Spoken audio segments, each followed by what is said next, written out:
3D Printing Today, show number 420, Prusa versus E3D, Predator Extrusions, good practice for sizing tolerances.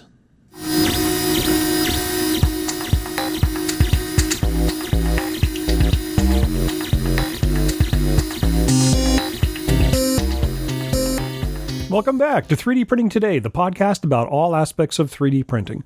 Hobby, professional, industrial, it doesn't matter, we cover it all. My name's Andy Cohen, and I'm here at Mr. Whitney Potter. How you doing, Andy? I'm doing pretty good. So did you see that story about Azure printed homes? I did, yes. Oh my goodness. So, if you want a plastic house, you can pre-order one from this company. Seems they have these large-scale, massive machines that I would assume they're FDM, and they make this, I guess you would call it like a C-shaped kind of shell. Well, that's a rendering, so I'm not sure what their actual product is going to be, if they're even at that point. It's kind of hard to tell from the article exactly where they're at, but I guess that's sort of what they're going for. Yeah, I gotta say, if you're really turned on and interested in this, I would recommend treading carefully, because this does not look real to me. Does it look real to you? No, everything they're showing is renderings. But basically what it is, the idea is that they're going to be 3D printing a recycled plastic. It's all recycled plastic. Right. Yeah, you got to press that button. Press that emotional button. All recycled. Yes. It's green. None of this is going to pollute anything. In fact, we're going to take the stuff out of the ocean and we're going to reuse it to build homes. Right. Well, I'm just looking at well, for starters, the recycled plastic they're talking about using is recycled PET, which is water bottles and other food packaging, and that's the only plastic that's really recycled at this point. At this point, that's the only one, at least that we know of, that's a closed loop for recycling. And there may be others, industrial, but I doubt it. Yeah, it's the one that's easy to identify, and it recycles well. The formulations are all fairly amenable to being recycled compared to the other plastics. A lot more complicated. Look at how much plastic that rendering house would have to use. Oh yeah, that's a lot of water bottles. Well, sure, and you'd actually be better off. There are people who actually have built houses out of recycled water bottles, just basically filling them with air, putting the caps on, and then mortaring them in like bricks. Yeah, we saw that. Didn't we see that at Maker Faire once? Possibly, yeah. Yeah, a long time ago. And actually, you get probably an environmentally superior building to what they're proposing. Probably. To make, because you end up with insulation in the walls. Yeah, and there's no need to use any energy to melt it all down and reshape it. So, anyways, I don't want to be a downer on this. I think 3D printing buildings is a cool concept. I think recycling plastic is a cool concept.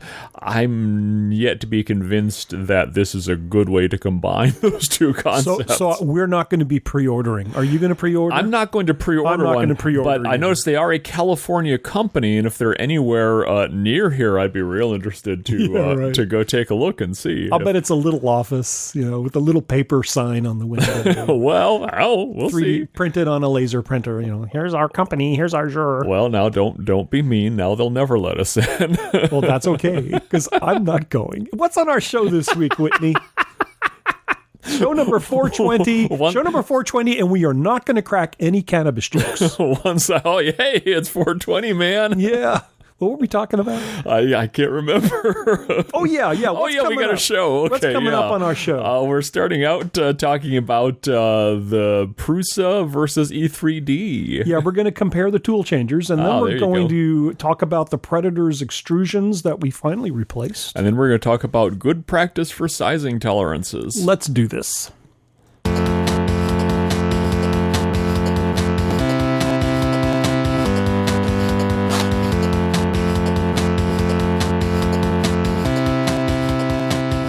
So in our much-delayed first mentioning of the Prusa XL, it was an episode or two ago, I did mention that I'd had trepidations about it because it looked to what we could see that they used a naked linear rail in the x-axis.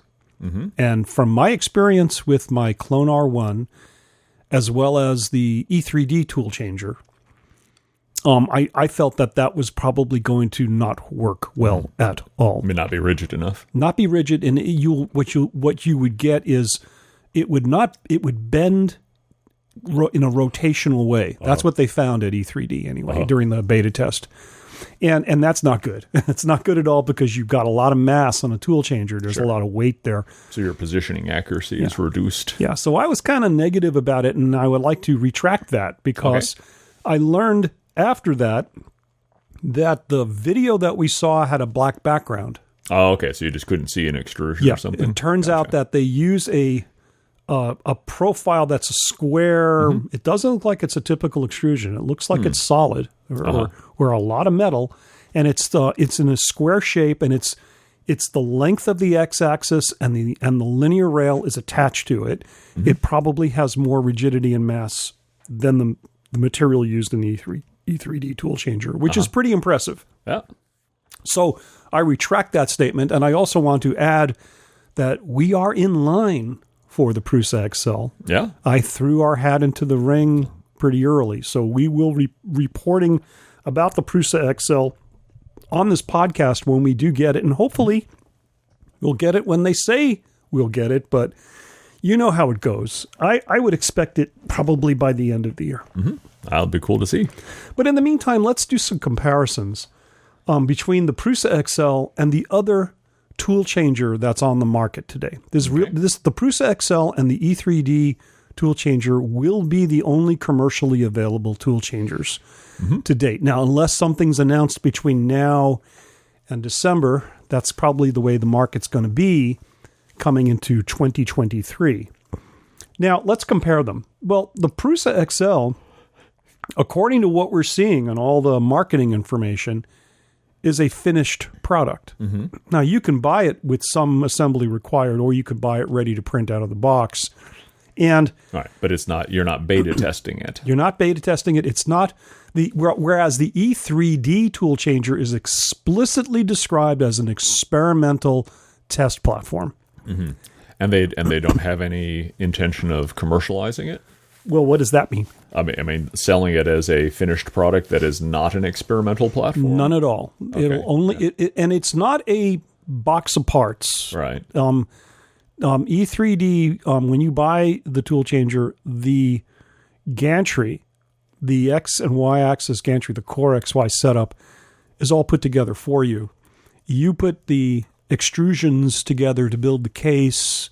You wire it. You mount things on this clear lucite-like material, and you get it going. You have to load the RepRap firmware. Mm-hmm. You have to wire it all. You've got to make it work. So you get a free pass on the Core XY setup, which in my opinion is really not that hard to put together at all. Right. Just getting the belt tension right. Yeah, it's really not that big a deal. And because I've done it 3 times now, and each time has been uneventful. No issues at all. I don't know why they bother. I'd rather they sell it for less and send me a box of parts because I'm doing the whole thing anyway. All right. Whereas the Prusa XL is a finished product. Uh-huh. The E3D tool changer, there's no extruder system per se. So you have to add your own. You have to pick and choose. Yeah. And per the forum, the E3D forum, from what we're hearing, there's I think 5 or 6 choices that people have all used and documented so far, including, the original Titan Bowden setup. I posted a lot on the Zesty Nimbles. Mm-hmm. There's the Orbiters. There's the Hemera. There's a 1 or 2 versions of the Bondtech that people have put on there, and then there's the different hot ends. There's the Mosquito seems to be pretty popular. Besides the V6, the E3D V6, the Volcano is a popular one. And unlike the Prusa XL, where each tool is virtually identical, they don't change up the tools. In the E3D tool changer, it's meant to be whatever you need it to be. So you could have you could have 4 completely different tools, different extruders, different hot ends, different nozzle different diameters, everything. Each of these devices can be different. Now, that makes it pretty complicated to get it to work right. And it's not that easy. If those folks out there who I've known and watched for the past 2 years using this thing, who have done that, have not had it easy. Whereas I kept all mine exactly the same, except for the feeders. The feeders did vary. Right. But my hot ends are all exactly the same. And that makes my wipe and purge exactly the same. So once I got that nailed, all four tools were good to go. Well, it depends on what your application is. I mean, if you want to print in different materials or different colors, that's one thing. If you want to sort of optimize the printing of something where you want to have like maybe a large diameter, hot end to print infill with, or areas of, low detail and print them super fast, that's another application. Right. So. Yeah. It's up to what you need. You design it per your needs. Yep. Whereas the Prusa XL is a finished product. It's probably going to be good for all of the basic materials. But let's make sure folks out there who are in line for this machine have their expectations, properly managed. It's a Core XY machine, but tool changers move a lot of mass. Sure. And even though it's a Core XY machine, Core XY kinematic method is not a panacea for all your ills that can happen in the motion. And so you can't go Hevort rat rig speeds. Sure. That's not going to happen. It's not a Voron. It's a tool changer. And tool changers, you should expect Mendel speeds. Right. 40 to 60 for optimal print. You go faster than 60, you're going to see artifacts. You're just slinging too much mass around. But there's no way to get around that with a tool changer, really. No, there really isn't. And I think Prusa acknowledged that from the very beginning of their design of this printer and said, well, you're going to go slow anyway, and they added mass. If you look at the tool and the tool catcher on the x-axis, there's a lot more mass there than the E3D design, by quite a bit. As long as you're trading that mass for reliability and accuracy, I think that's a good trade-off. Yeah, and what they're saying in their marketing materials is they put sensors in key places. This thing will be hands-off, and you won't have to watch it, according to what they're saying. If the filament jams or empties, the spool empties, you'll know, and you'll get plenty of information. They came up with a new feeding approach where it's a large wheel and 2 hobbed gears press against this large wheel at the top and the bottom.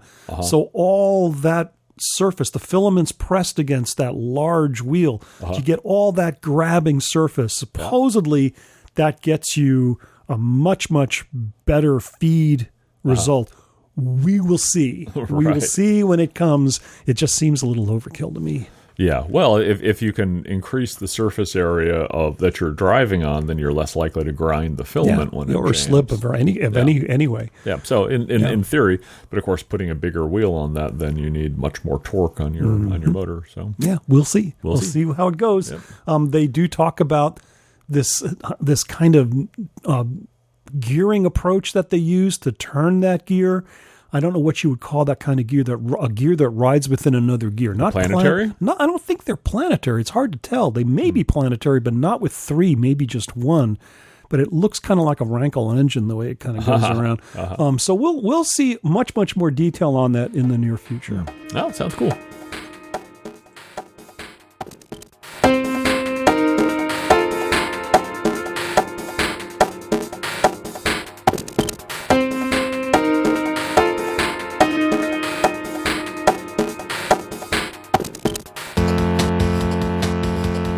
So if you've been listening to the show, you may recall a few months back we were talking about doing a fix on the Anycubic Predator. The Anycubic Predators were sold with a very serious problem.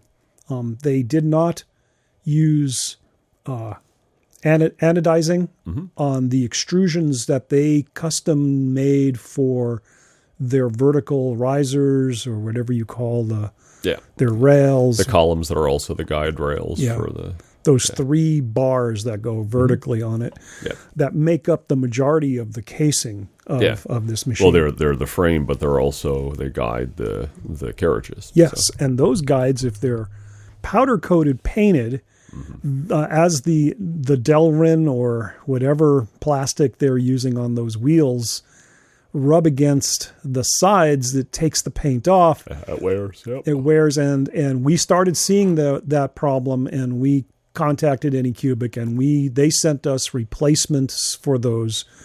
And almost 30 pounds worth of aluminum that is nicely anodized. It's obviously anodized. You could see it.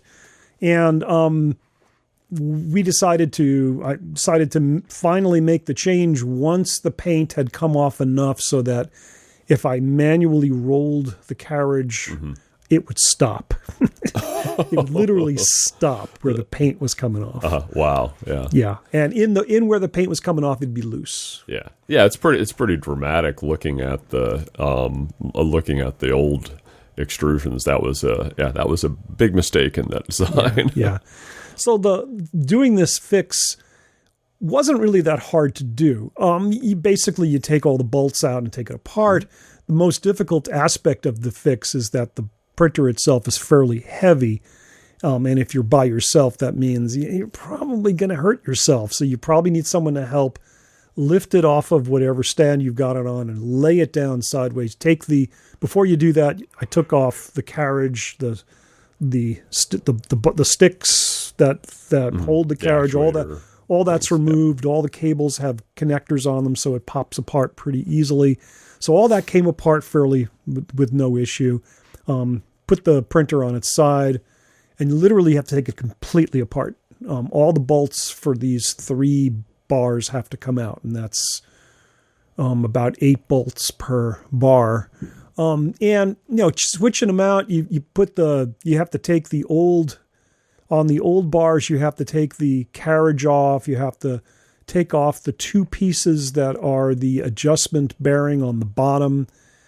All of that's fairly easy. And then the motor at the top is 4 bolts. There's nothing pretty complex about it.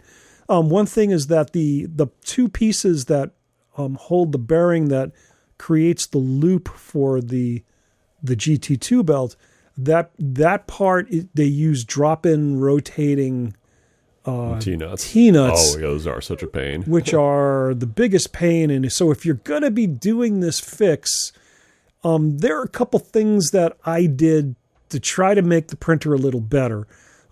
First of all, is I didn't use the rotating drop-in T-nuts. I used the kind that we've talked about on the show before. Ball-lock ones? Yeah. Yeah, those are much better. Have a much, much better grip, and they stay in place, and it's much easier to deal with. It's worth the few bucks to buy a batch of them. And it's literally just a few bucks. Yeah. And, I remember your comment where you said you bought a box, you probably never use them all. I've used them all.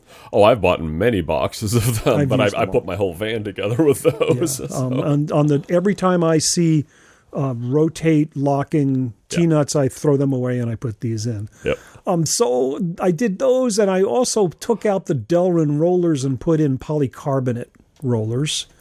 A little bit harder material, a little bit less of the material, and it doesn't turn to dust. So the Delrin over time will wear as it rubs against the aluminum extrusion, and you'll get this black dust. You won't get that with the PC, from what I'm told. We're going to find out. Or at least the dust is clear. Or it'll be white, I guess. Right. And so I changed the wheels. Putting it back together really wasn't that tricky. One thing that was kind of strange, of those of you out there who may be doing this fix, hopefully you won't see this, but the adjustment wrench that came with the printer, I'm not sure how it happened, but it's out of tolerance. So it doesn't fit on the lug that you rotate to adjust the wheels.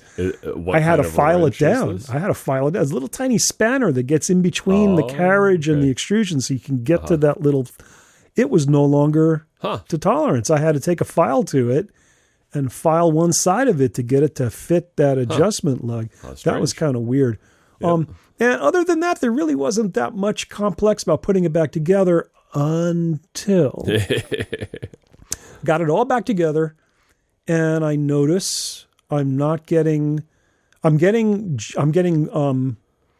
clogs above the hot zone. Okay. And I'm not getting good grip on the feeder. I'm like, what's going on here? So I took it apart again. Remember, this whole assembly came apart as one unit from the six screws holding it to the carriages. So I took it apart again, took it off, and I took a look at everything. Everything looks okay. And I noticed the feeder's got a crack in it, the plastic Titan feeder. Oh, that's too bad. That many people misname as the extruder. That is not the extruder. That's the extruder's feeder that attaches to the stepper motor. It's a Titan knockoff. So I looked at it and I go, what's going on here? So I took it apart and it fell apart. I don't know why, but the plastic casing broke and the whole thing just fell apart. So I go into my drawer and I pull out one of the 4 leftover Titans, original E3D Titans that I had from the tool changer. It's nice having a collection of these things to you can just dip into when you need it.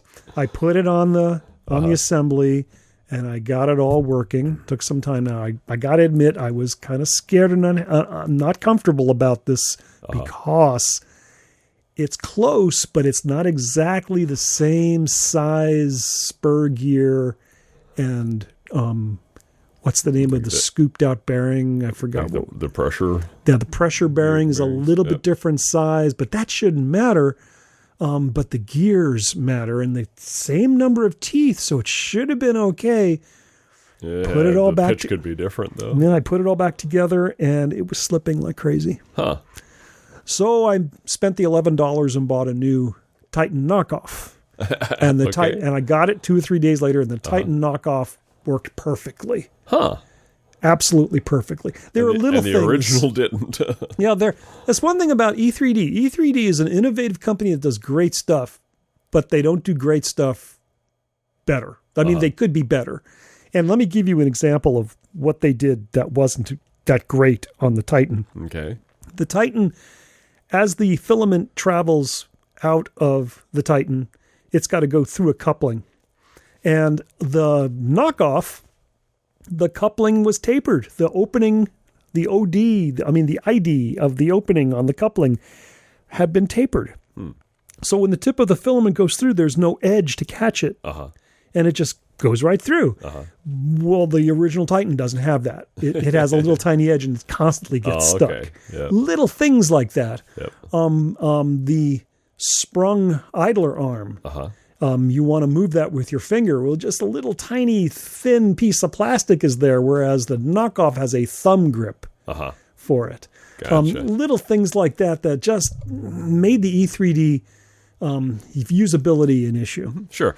Well, that's a problem with your V1. If you release your V1 to the world, they're going to make improvements on it. If it's open source, they're going to make improvements on it, and then essentially be producing the V2. So the knockoff Titan is way better than the original E3D Titan, and I got the printer back working together, and it's more reliable than it was before, and it is printing cleaner. Now, the next question is do we take the old uprights, the old aluminum extrusions, chop them and use them as extensions to make this thing larger? Sure. Do we do it? Yeah, why not? Okay, so you're going to cut the parts for me. Yeah, not a problem. Yeah. Okay, I hope it works out okay. Yeah, well, we'll see. So the one real big problem with doing this is that I'll have to use a step ladder to put the filament through the top when I change filament, and that's not trivial because I have to go like up 2 or 3 steps because it's so high up there because the filament spool mounts on top of the printer. Right, and the control panel is at the bottom of the printer, so you can't just lower the printer. No, the control panel's at the top of the printer too. Oh, okay. So that's also a problem. It's a problem. Could you just lower the printer then? Yeah, I could lower the printer, but then I'm bending down to get to the build plate. I don't want to bend down to get to the build plate. Okay, but one way or another, though, I mean, once you get to something that has that linear extent, there's going to have to be some compromise. Right, so the task flow for leveling the bed means, you go to the UI panel, and you can't do this from Octoprint, by the way, because otherwise everything's through Octoprint. I don't have to deal with the panel. But when I level the bed, I have to put the piece of paper on the bed, and I have to hit the down arrow on the UI panel. Well, they're far away from each other. So right. I got a solution for you here. A big stick with a ball at the end? No, it's even better than that. It's even better than that. And I'm sure your wife will love this too. What? Okay. So right now the printer's out in the garage, right?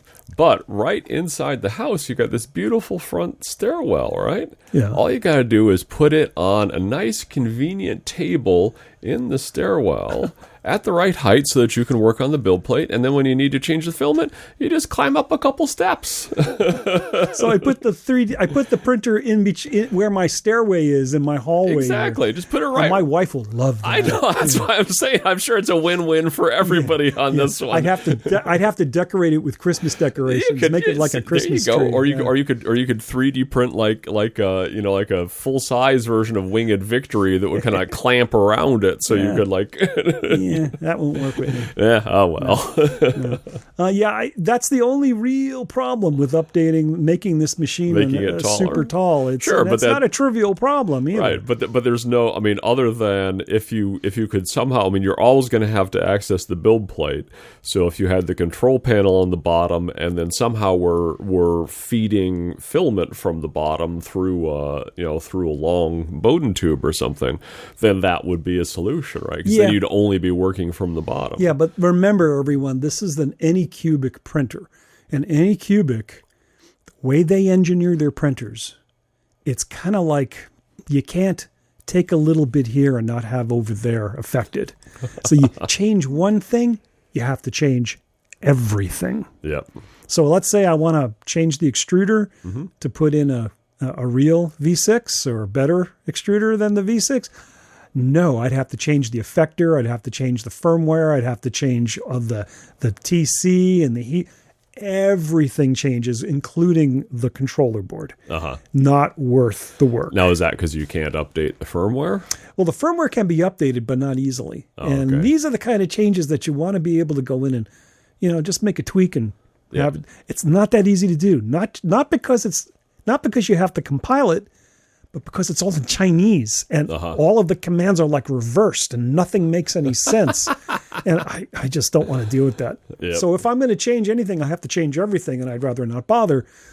Now, this particular change that we're talking about, extending it, I don't have to change anything except attach the extensions to the bottom of the we're just basically just jacking the printer up, but you're not changing anything else because you're going to move the bottom sprocket for the belts up too. Yeah. Those are not moving. Those are staying. It's that extra space between the bottom of where the belts let the carriages travel. It's just that 10 inches we're adding. Yeah. And the only other thing I think we need to do besides attach these extensions on these bars is solder in extensions on the cable for the heated build plate. Yeah. That's the only other thing I got to do. Too. So, but again, I don't have to make any changes in firmware for that. So we'll see how it goes. When we get to that point, we'll report back here. Sounds good.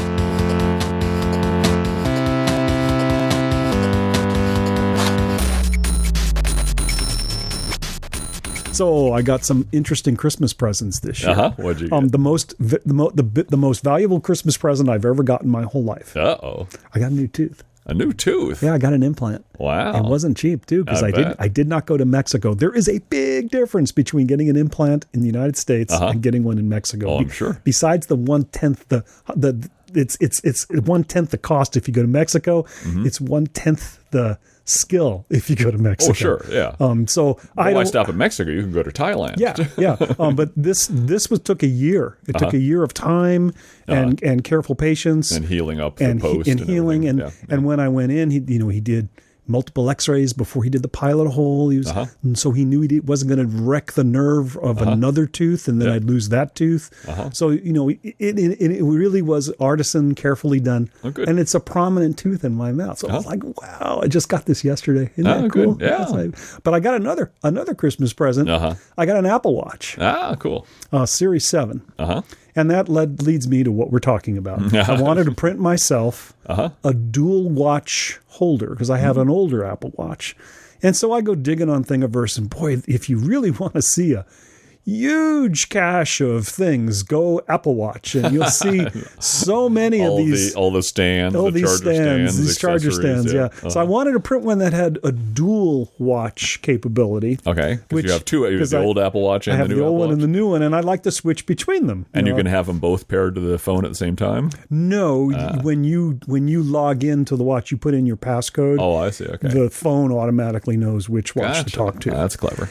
Anyway, so this printing this Apple Watch stand leads me to a practice that I want to tell others about. Okay. So if you ever print something that has to have something else inserted into it with tight tolerances. Right. Another example is this magnet-based hook that we made for hanging our Christmas lights. I think we talked about this previously.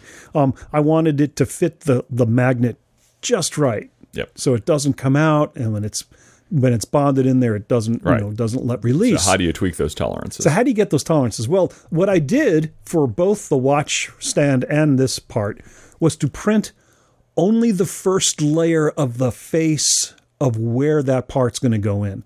So for the Apple Watch stand, I went and I used Simplify 3D, but you could do this with any slicer.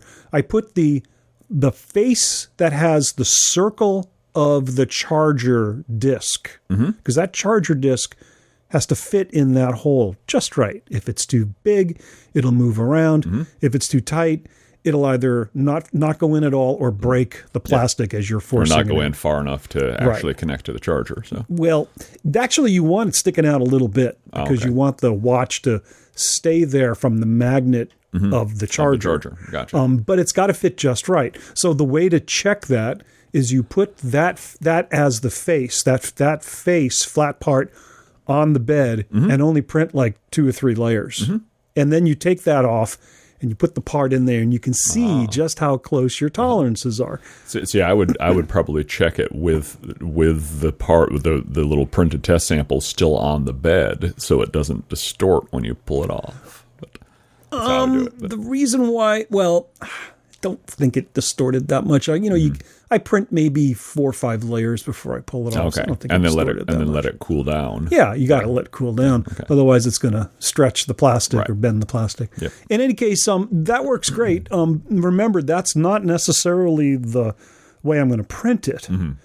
So if you also add supports, and those supports are up against the sides of that area that the charger will have to slide into, the little bit of marring could also impede the tolerances. So keep that in mind.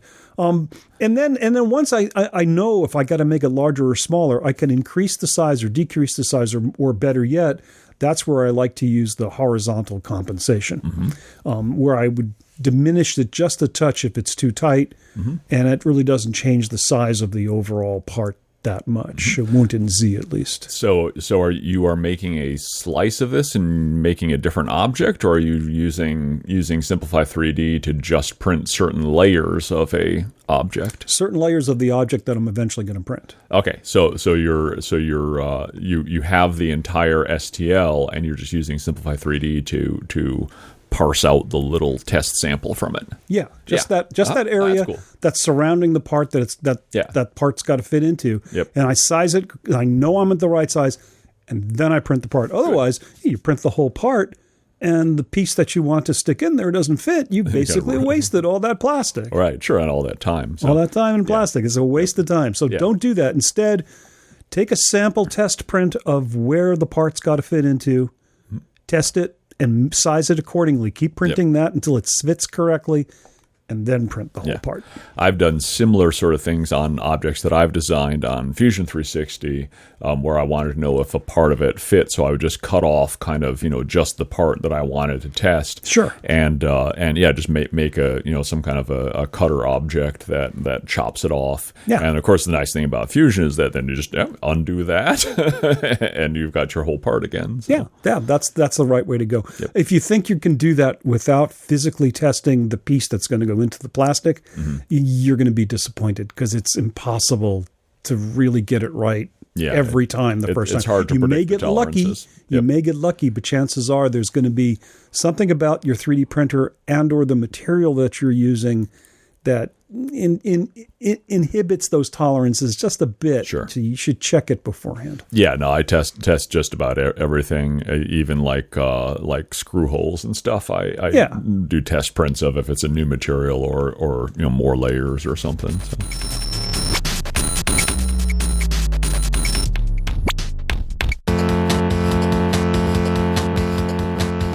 Oh boy, Whitney, another show written to the hard drive, waiting for encoding, uploading, and commitment on our feed to all of our very supportive listeners. Thank you all out there for your support on Patreon. Thank you for your positive reviews. And hey, thanks for listening.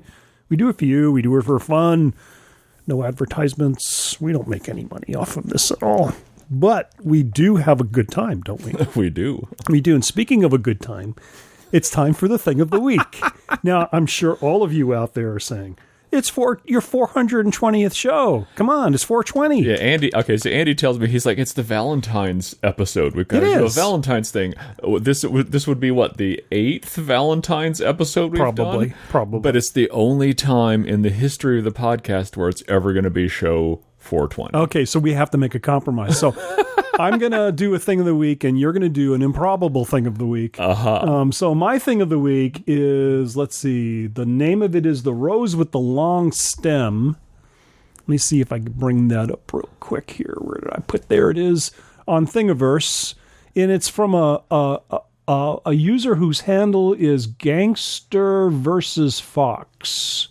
Okay, let's see who that is. Gangster versus Fox. This is a fairly easy to print.